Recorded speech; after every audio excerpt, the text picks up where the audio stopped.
So the topic of the 69th day of class is Japanese authoritarianism. Fun, fun, fun. And we're going to be writing an SAQ to get ready for the exam. That's the main assessment here. However, you need to know the content first, so hopefully you learned about the content in class. But if you were absent, hopefully this video keeps you in the loop. I hope so. So here's the story. Japan after World War I, and Japan's story was a unique one, that's safe to say. So the background story.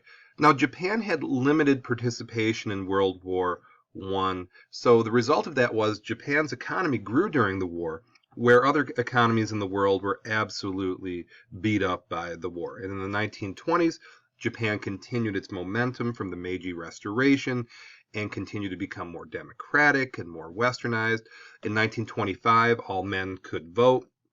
Two-party political system, greater gender equality, freedom of expression, education was expanded, more consumer goods were available at the market, and women entered into new professions. So our starting point of the story is pretty positive, especially if you juxtapose Japan's story compared to some other nations, okay? However, there's two sides to every coin. It wasn't all good times because tensions started to emerge from this modernization and industrialization. And in 1918, there were these rice riots where people were upset over the price of rice. Again, people are hungry, people are ticked off. We've seen this time and time again in history. In the 1920s, union membership tripled as a response to poor treatment of the workers, and then there was increased disputes between the landowners and the tenants, going back to that same dynamic, bourgeoisie and proletariat. You see this time and time again. And rising women's movement worked to get women the right to vote and the end of legal prostitution. Okay, so remind you a little bit of Russia. These tensions mounted and started reminding people of the Russian Revolution, and that was fresh in people's minds. That was just a couple years before. And in 1925, the Peace Preservation Law got passed. Yeah, it promised long prison sentences or death to anybody who organized against the imperial government or against private property. I'm smelling fascism and totalitarianism, kind of leaning toward that, right? In short, those in power flexed their muscles on those who didn't have power. And when this happens in history, you can guess what happens by now. Okay, so the Great Depression hits Japan. It wasn't just America. It was an international Great Depression. And when it hit Japan, it became even harsher. The authoritarian rule started hanging on even more so. And Japan really got beat up by the Great Depression. Internationally, the demand for silk went way down. Exports fell 50% in 3 years. There, wasn't enough food to go around. It got so bad. Poor families were forced to sell their daughters to brothels. That's about as bad as something can get. These were dark, dark times. Now, you need a scapegoat. So, easy scapegoat was the West. So many Japanese questioned whether democracy and westernization were positive things. This resulted in this radical nationalism and this movement to make Japan great again. So extreme nationalism, Japan first. They opposed democratic governments, fierce devotion to one leader, dedication to foreign expansion, strengthening of the military, propaganda, iconography, rallies. The smell of fascism is getting even stronger as I tell you this story. Now, the right wing continued to grow. Government positions started to be filled by military figures, not political figures. Censorship increased. Those who opposed the leadership faced really harsh consequences. Only one news agency was allowed to disseminate information. If you only have one source, if you get your news from only one source, you become blindly obedient. And that was their goal. Be a little leery if somebody only listens to one news source or there's only one news source. No good can come from this, I assure you. Trade unions got banned. They changed the name to discussion councils. That was a euphemism for the workers. They're going to do exactly what they're told to do. Be leery of euphemisms as well. Those don't end well in history either. So anyway, time to manipulate impressionable children. Good times. 1937, new mandatory textbooks were issued by the Ministry of Education. They were used in 100% of Japanese schools. Main point was that Japan was different and better than everybody else.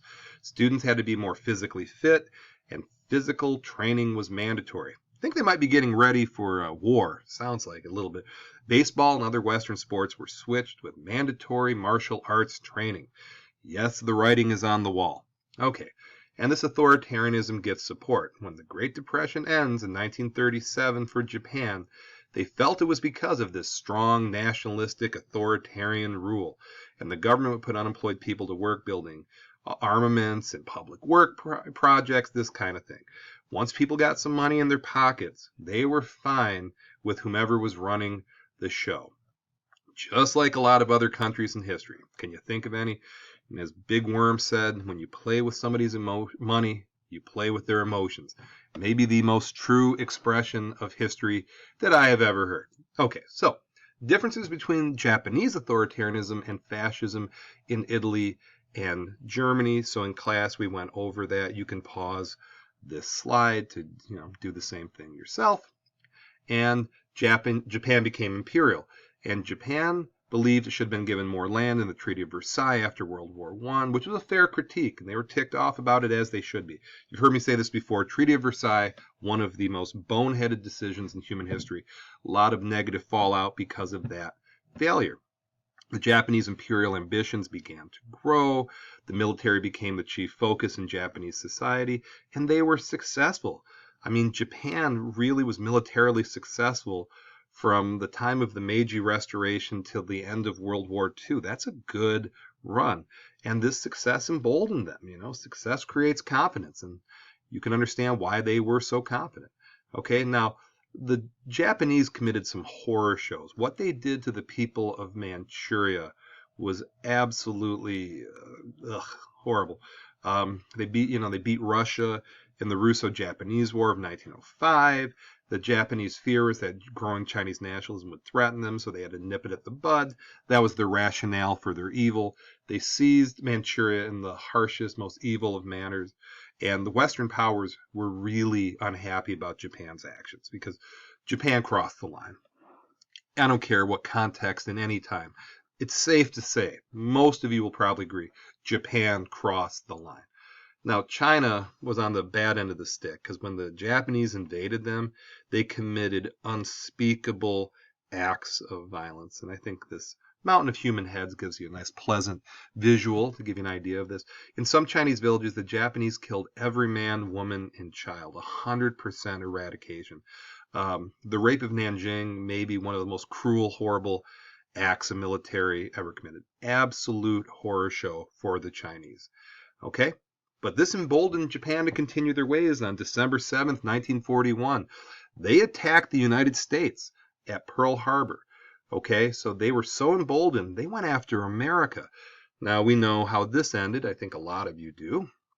And before we get to Hiroshima and Nagasaki, if you know Japan's story leading up to this, that might put it in a context that helps you understand the American actions. Okay?